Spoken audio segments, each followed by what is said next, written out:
This is gonna be the best ever experience business class you can get on board Qatar Airways in Kuwait. Today we are flying from Bali to Doha on board Qatar Airways Airbus A350.1000. On board we will experience the best seat possible, the best food and experience that you can get in the air, and we will see if it's actually worth the huge amount of money and the price, and see if the seat satisfies me. So let's hop on board. Hello, our names are travel expertos. We are an aviation lovers and we enjoy flying and exploring the world through aviation.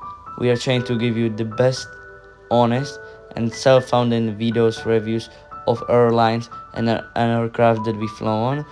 We want to share everything with you. We want to help you to select the best possible aircraft, the best possible seats, and to help you to enjoy aviation and your flight.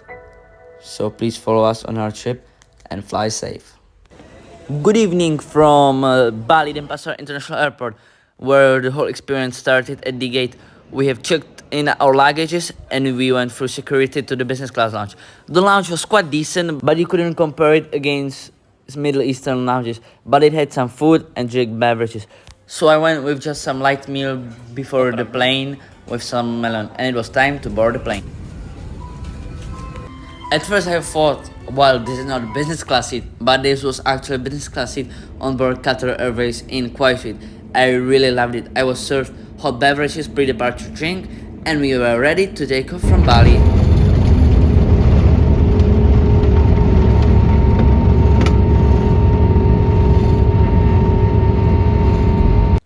After a few minutes, we have reached our cruising altitude, so it's time to check out the seat. The seat is really nice. We are seated in 1-to-1 configuration, which is really nice on a plane because every seat has direct aisle access, which is always good, and this seat come with a door, which was a really nice touch. But let's see the pillow. It was really nice, quite decent, and it definitely passed my squashy test. Afterwards, next to my seat there was a small seat, but it actually wasn't a seat.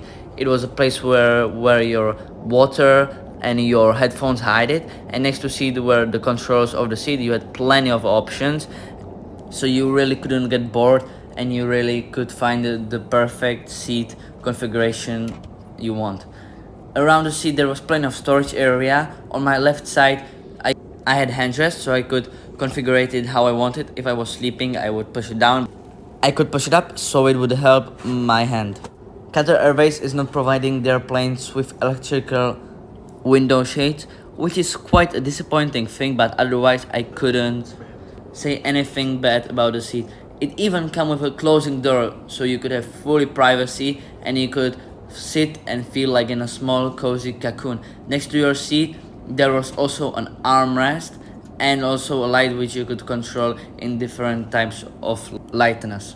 Next to you had also a remote control for the TV, but it wasn't necessary because the TV was touchscreen and it looked and it worked pretty nice, and the screen was also big. After the takeoff, they kept the cabin in a nice light, and also underneath my table there was a plenty of storage area, for example for my blanket. The table was really big and it was easy to cooperate with, but unfortunately if you were eating you couldn't stand up and go out of your seat. But otherwise it looked like in a first class because it was really wide and really big. The menu was really nice and it offered a lot of beverages, food options, and also it was an a la carte menu, so you could eat anything whenever you want and also whatever you want and how many things you wanted. You could even eat only breakfast on this flight if it was your wish. Next to my seat there were power outlets, so you could charge your phone or your other mobile device. Afterwards, I was served soup nearly 2 hours after the takeoff, and I was really disappointed by the staff and by the guy who was my flight attendant, and so I had to complain to the flight manager because the guy thought that I'm just a child, so he wouldn't even care about giving me the meal that I ordered. So I was really unhappy and disappointed about it. So I went to the bathroom and changed and get ready to my bed, which the flight manager had to make up, but she brought me some fruit with an apology that it's not going to happen again and that she will take care of me. So I went to bed and I had a really nice sleep.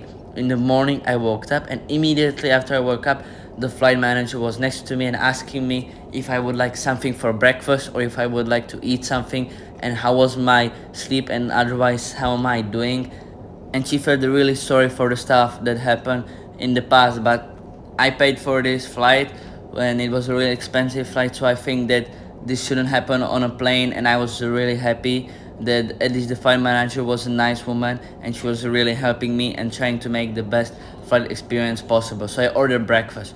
For breakfast I had cereals with milk, and I have to say they were really good, and I enjoyed them with watching some movie. Afterwards, I went to the bathroom and I changed my clothes because we were already approaching Doha. Even before landing, we were served hot towels, and it was really nice refreshment.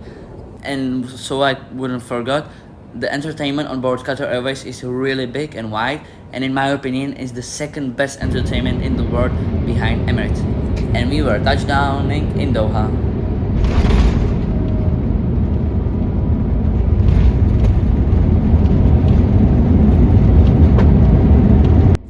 I really enjoyed this flight. The seat was memorable and one of the best seats you can get in the skies. The food also, but the really which didn't make my flight as good as it could was the cabin crew. But at the end, the flight manager took care of me, and she was the best cabin crew I've ever experienced. So don't forget to hit the subscribe button, like, and in the meantime, fly safe. Your travel expertos.